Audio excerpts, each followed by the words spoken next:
Fake news. Ayon kay Roque, alam mo naman si Roque nasa Europe, eh. Marami rin po siyang contact, kino-contact niya yung, tao riyan sa The Prague. Prague o ano, hindi ko alam basa riyan sa Prague, Czech Republic. Wala daw pong nahuli ron. Pero alam niyo naman si Roque, siyempre parang hindi naman natin titiwalaan ko ba 'to, eh, samantalang si BBM na mismo ang nagbalita. Yun na nga ang problema 'pag si BBM ang nagbalita, 'di ba, parang duda kaagad, eh. Pero eto po, paano natin papaliwanag 'to?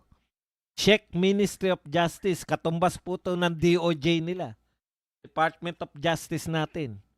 Oh, nagsabi na po yung Czech Ministry of Justice, wala silang impormasyon sa umano'y pagkaaresto kay Saldico.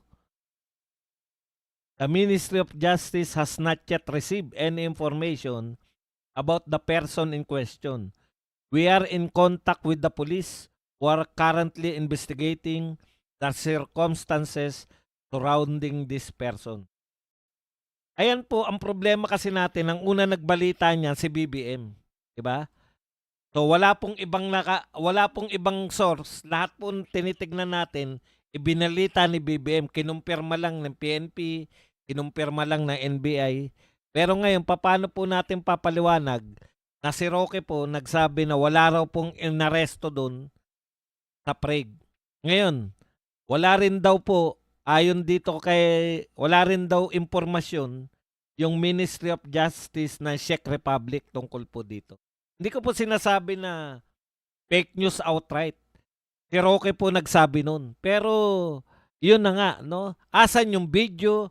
At least, nakita nyo po yung pagkakaiba. Si Tebes, inaresto, may video. Di ba? Si Alice Go, inaresto, may video. Naroon pa nga si si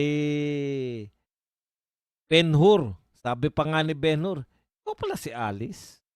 Ikaw talaga. Naalala niyo yun? Akala niya, akala niya siguro wala nagbibideo sa kanya. Sabi ni Ben-Hur Abalos, ikaw pala si Alice? Ikaw talaga.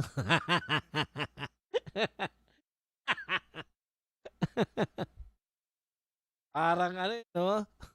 Kakaiba no? Pag ako kaya nagsabi sa inyo, kunwari, sino ba mga nariyan na chichik?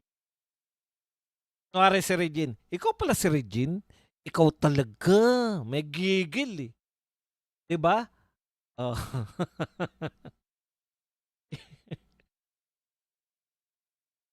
Hindi po ba? Bakit po sila lahat may video? Bawal po bang mag-video? Hindi naman siguro. Bakit po kay Tebes may video? Bakit po kay Alice Go? Sino pa ba yung nabalitaan natin na nahuli?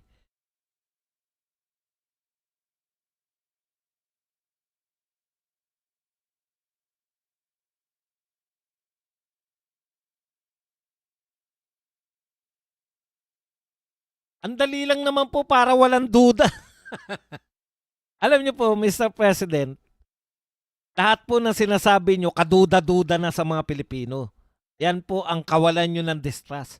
Speaking of distrust, naglabas po ang Okta search. Walang kaabog-abog, di ba? Bagsak na bagsak. Ang timing ng Okta search, nung ito po ay nagsisinungaling na lumalabas po yung mga kasinungalingan ni Madriaga, biglang naglabas tong Okta search. Okta Arts Dancers Research International, Thy Kingdom Come, To the Heaven and to the Earth. Ang ganda no? Ewan ko kung anong yan, no? Survey company.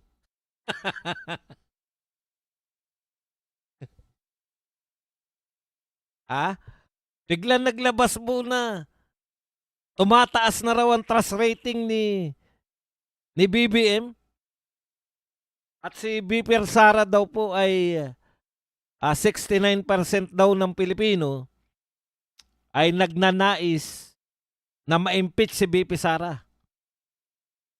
Ang galing ng timing nyo, Okta Arts Research, Okta Arts Dancers Research To the kingdom come, thy will be done, International Survey Company Unlimited Incorporated. Ang haba ang po. Ang tanong namin, may naniniwala pa ba sa inyo, Okta? Utot nyo. Majority ng Pilipino daw nagtatras na, nakabawi raw po si BBM.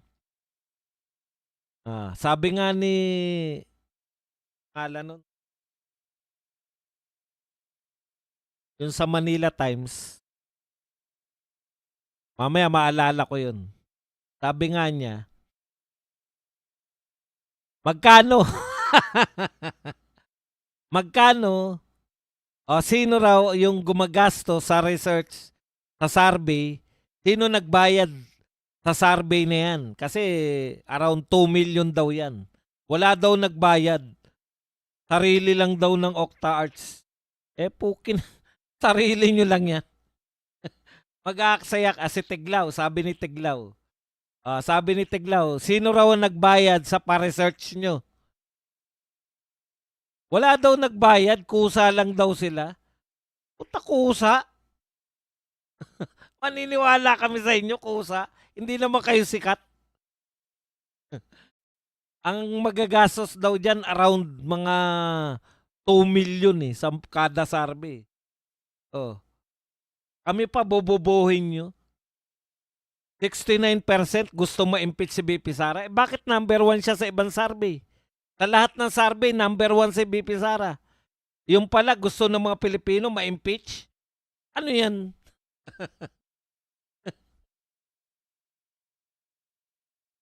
Kaya wala po kayo. Yan, lumalabas po. Lumalabas. Kasama po kayo sa mga bayaran na Okta Arts. Hindi kami naniniwala sa inyo. Biglang-bigla, suportado ng mga Pilipino yung impeachment.